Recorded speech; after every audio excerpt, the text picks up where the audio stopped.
Well, it is disgrace in Glasgow, and the men and women who brought glory for the country are now outraged. Star wrestler Sushil Kumar, who's done India proud at the CWG with the gold medal, has spoken to headlines today exclusively on the arrest of the two Indian officials.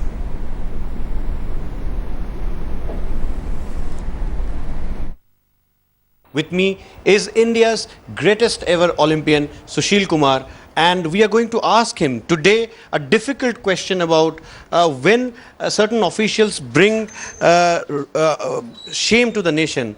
Sushil bhai, आप लोग इतना मेहनत करके gold medal ले आते हो, silver medal ले आते हो, और जब कुछ गलत रीजंस के लिए कुछ ऑफिशियल्स फंस जाते हैं, तो आपको क्या लगता है कि कितना ये दुख भरी बात है, कितनी बड़ी शेमफुल बात है? सबसे पहले तो मैं पूरे जितने भी हमारे भारतीय दल स्पोर्ट्स खेलने गए थे स्कॉटलैंड में, सबको बहुत बहुत मुबारकबाद दूंगा कि आप लोगों ने बड़ा अच्छा प्रदर्शन किया सभी ने।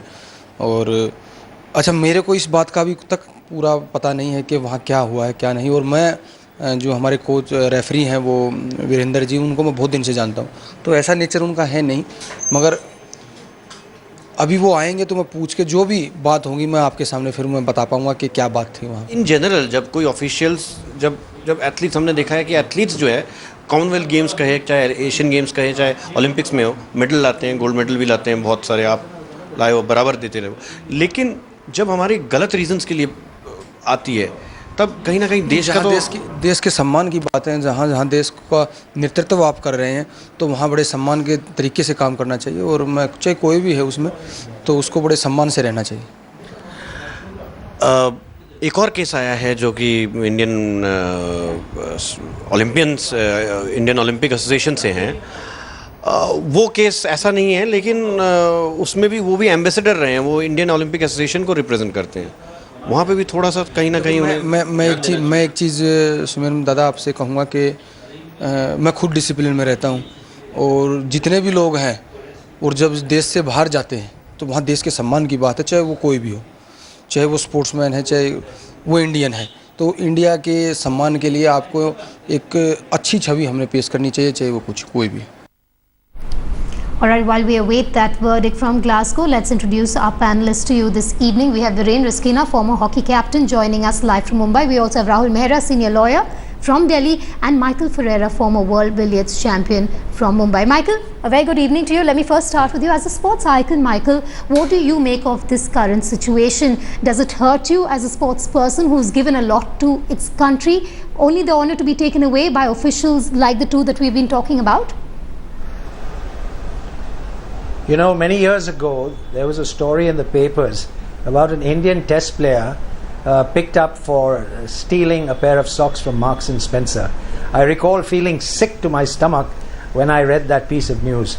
But this, after we were exulting in the feats of our athletes, to come across this kind of shameful conduct on the part of two officials is just unbearable. And we have to hang our collective heads in shame, because at the end of the day, as my father used to say, you may be the only book on India that people ever read. So it is incumbent upon all of us who represent India or go abroad to act with a sense of integrity and a sense of dignity, which unfortunately was not done in this case. Well said, Michael. I'm going to come back to you in a moment from now. Viren also joining us live. Viren, the IOA is distancing itself from this entire controversy when one of the top men in a very responsible position is now behind bars. Is this a convenient position for them to take? Yeah, you know, it's not really surprising, because typical of how most of our sports bodies run is a total lack of accountability and responsibility, and when something happens, you know, no one comes forward and actually takes responsibility. So I'm not surprised at all by the way IOA has reacted, and I've heard many statements saying that we would like to say that they are not part of the Indian contingent, they were not staying in the games village. You know, I must say that that's of no consolation really to us, because we still hang our heads in shame, because India has been shamed, India has been embarrassed. You know, my organization Olympic Gold Quest, we look after a lot of wrestlers. One of them was in Bombay today. We were taking him around for his medical appointments, and he was telling me how ashamed he is, because he was at the airport today and he looks well built and like a wrestler, and everyone was asked him क्या आप लोग wrestlers क्या करते हैं, and he was so ashamed to be part, and you know that's something that all of us feel ashamed, and you can see the repercussions immediately, because the perception is that of Indian male poor behavior when they travel abroad. Yes, Rahul Mehra is also with us. Rahul, the IOA conveniently coming out and saying that these officials were not in Glasgow in their official capacity. But then who sent these officials there really? Wasn't it on taxpayers' money at the end of the day? Absolutely. Not only that, they are squandering away the taxpayers' money, and you know, first of all, the entire process. What is the selection process of who's going to go on these free junkets? You know, why is it that these officials, and especially who does the character, who gives them the character certificate, where they are even worthy enough to represent India? You know, a tag India is earned with blood and soil and a lot of toil by every athlete. But these people get to represent India. While they have contributed nothing, although they have sucked everything from the game of sports. They have no empathy, but have only apathy for the sports and sports people. They are people who are eating into the vitals of Indian sports. Yes. These are parasites on India, in the field of Indian sports, and yet we have to tolerate them. And see the irony, that every Indian can do nothing about it because they come under the garb of honorary posts of a private society, which is a not-for-profit charitable organization. This is the biggest joke being run on every Indian citizen. And I have no doubt that in my cases, lot of things, good things have happened, and I have no doubt that the Honorable High Court, where my cases are coming up, in fact, in a few days, the judges are going to take very serious view of all of this. But having said that, I want to just highlight two things. Who are these people and which bodies are they coming from? See, IOA till recently was suspended by IOC for all the wrong reasons, for embezzlement of money, for large-scale corruption, for violating their own rules.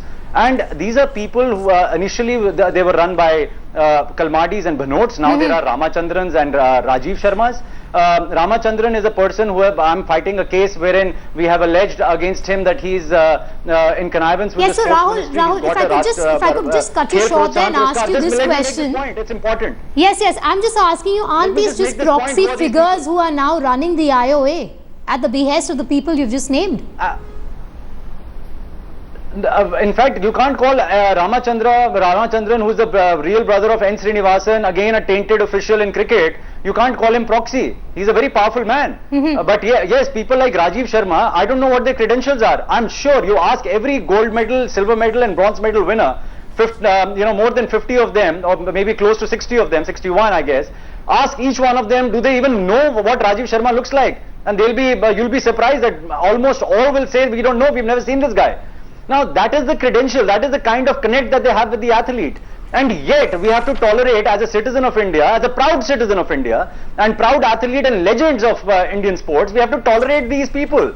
And we have no recourse, because the internal mechanism of the IOA will never take any action. They will shield Rajiv Sharma to his grave. Yes, they will shield him. All right, Rahul, I will have to speak to my other panelists as well. So let me bring in Michael again. Michael, we're talking about the Wrestling Federation of India going ahead and taking a tough stand. At least as of now, they have gone ahead and suspended Virender Singh Malik. Why can't the IOA do the same with Rajiv? Well, that's the million-dollar question. He is the Secretary General of the IOA, and it will take some courage for the IOA to do something like that. But as my good friend Rahul Mehra always says, this is a cozy club. Everyone is scratching each other's back, and no one is willing to take responsibility or to take tough steps when they are warranted. That is the tragedy of Indian sport. Yes, absolutely. And Viren, doesn't this once again indicate and point out the systemic failure within our system really to go ahead and clean up sports? Yeah, absolutely.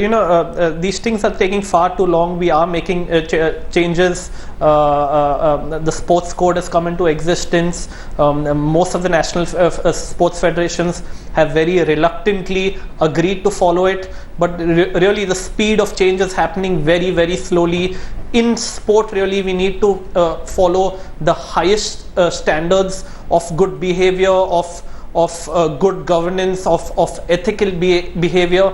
And it is unfortunately still not happening there's absolute lack of accountability and responsibility as seen here itself in these two very incidents. I'm happy the Wrestling Federation of India has suspended Mr. Virendra Malik, because in sport we just cannot afford these sort of incidents and sexual misdemeanors that is happening increasingly over the years, especially in sport. Yes, I believe I'm running out of time here. Can I interrupt? I just want to, yes, Michael, go ahead.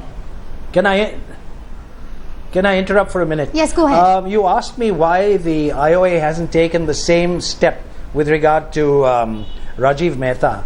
My question is, and perhaps Rahul will be able to answer this, who is the person who is empowered or entitled to take such a step?